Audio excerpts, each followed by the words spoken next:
Hello दोस्तों, स्वागत है हमारे चैनल पर। आप सभी दोस्तों को जय माता दी। आज हम आपको एक ऐसी कथा सुनाने जा रहे हैं जो न केवल रहस्यमयी है बल्कि शक्ति और विश्वास का प्रतीक भी है।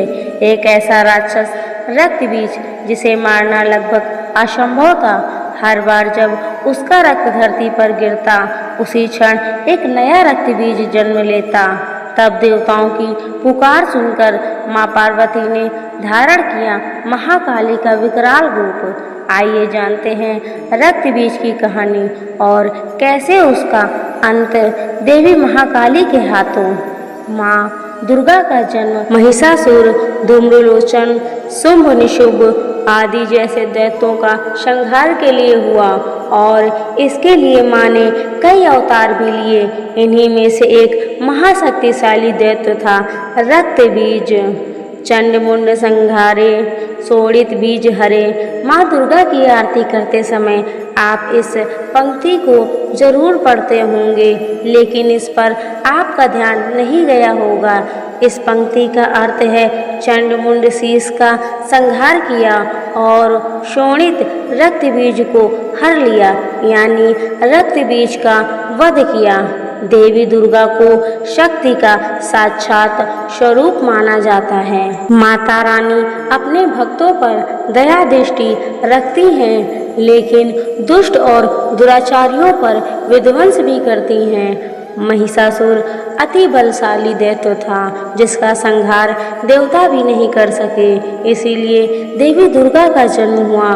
धार्मिक ग्रंथों में माँ दुर्गा के जन्म या अवतरण को लेकर कई मत है, लेकिन सर्वमान्य मत यही है कि माँ दुर्गा का अवतरण दैत्यों के संहार के लिए हुआ था।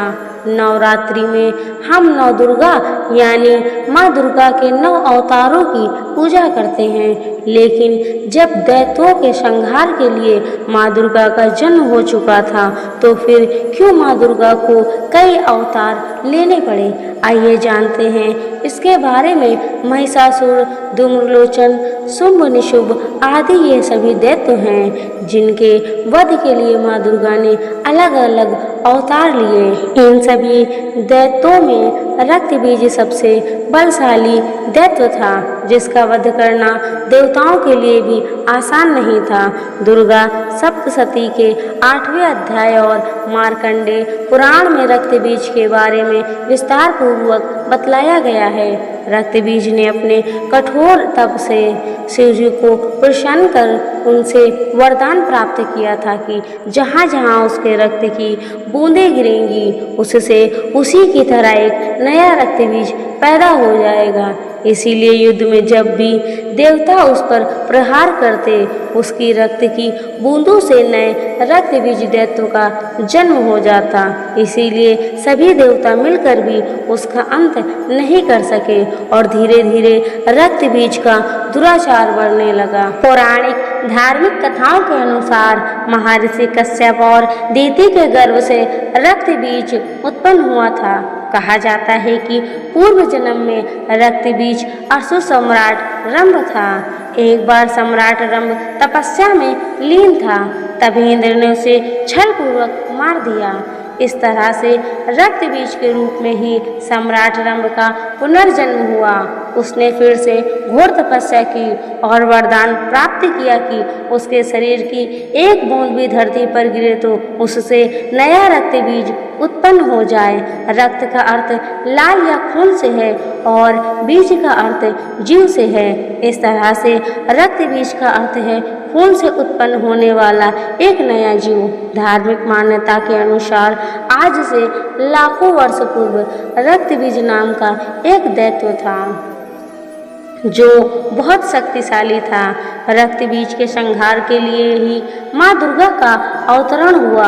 माँ दुर्गा और रक्त बीज के बीच युद्ध हुआ।